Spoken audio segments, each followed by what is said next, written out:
Nafaqat shoir, balki o'tkir syujetli qisqa hikoyalar ustasi, sho'ro davri adabiyotining ulkan ustunlaridan biri G'afur G'ulom haqida bilganlarimizni siz bilan o'rtoqlashamiz. U 1912-yili 9 yoshida otasidan, 15 yoshida onasidan yetim qolgan. Og'ir turmush sharoiti bois oliy ma'lumot olishga ulgurmadi. Biroq hayot atalmish darsxonada obdon o'qidi. 1917-yildagi oktyabr to'ntarilishi yetim bolalar sonini yanada ko'paytirgandi. Hukumat majbur bu bolalarni qaramog'iga olar, ulardan sho'ro hukumatiga xizmat qiladigan kadrlarni tayyorlashga umid bog'lardi. Oktyabr to'ntarishidan keyingi yillarda muallimlar tayyorlov kursini bitirib, yangi usuldagi maktablarda o'qituvchilik qildi. Ko'p o'tmay Ma'naviyat uyushmasi ishchilari raisi bo'lib ishlaydi. Bolalar uyini tashkil etishda faol ishtirok etadi va o'zi mudir hamda tarbiyachi bo'lib faoliyat yuritadi. So'ng Kambag'al dehqon, Qizil O'zbekiston, Yer yuzi, Mushtum, Sharq haqiqati gazetalarida adabiy xodim, maxsus muxbir bo'lib ishlaydi. Gazeta uning uchun Dorul Funun rolini o'taydi. Xalq hayotini o'rganish, unga faol aralashish yo'lida muhim vosita bo'ladi. Shoir shuningdek Pushkin, Lermontov, Griboyedov, Mayakovskiy, Nozim Hikmet, Nizomiy, Shekspir, Rustaveli, Dante, Bamarshe va boshqalarning asarlarini o'zbek tiliga mohirona tarjimasi, shu bilan birga adabiyotshunoslik va publitsistik maqolalari bilan mashhur. G'afur G'ulomning ko'pgina asarlari Osiyo va Yevropa xalqlari tillariga tarjima qilingan.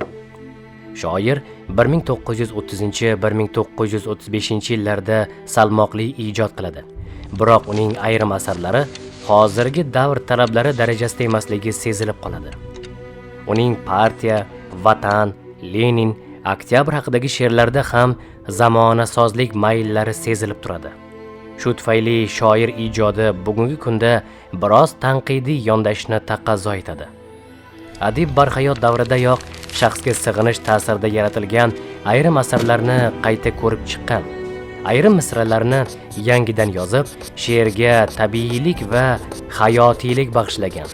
Xuddi shu hol uning Kuzatish, Sen yetim emassan she'rlariga ham xos bo'lib, ular ham adib tomonidan qayta ishlangan. To'g'ri, uning she'rlarida firqa, siyosat, mafkura, tuzum va jamiyatning badiiy ijodga ta'siri, san'atkor dunyoqarashiga tazyiq bilan izohlanuvchi cheklanish, kamchiliklar yo'q emas. Lekin shoir asarlarining ijodiy yuzini, o'zligini, qadr-qimmatini bunday asarlar belgilamaydi. G'afur G'ulom 1939, 51 va 63-yillarda 3 marotaba Mehnat Qizil Bayroq ordeni hamda 3 marotaba Lenin ordeniga munosib topilgan.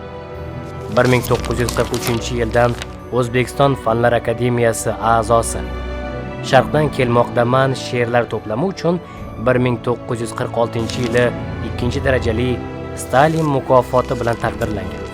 60 yillik yubileyi munosabati bilan O'zbekiston xalq shoiri faxriy unvoniga loyiq topilgan.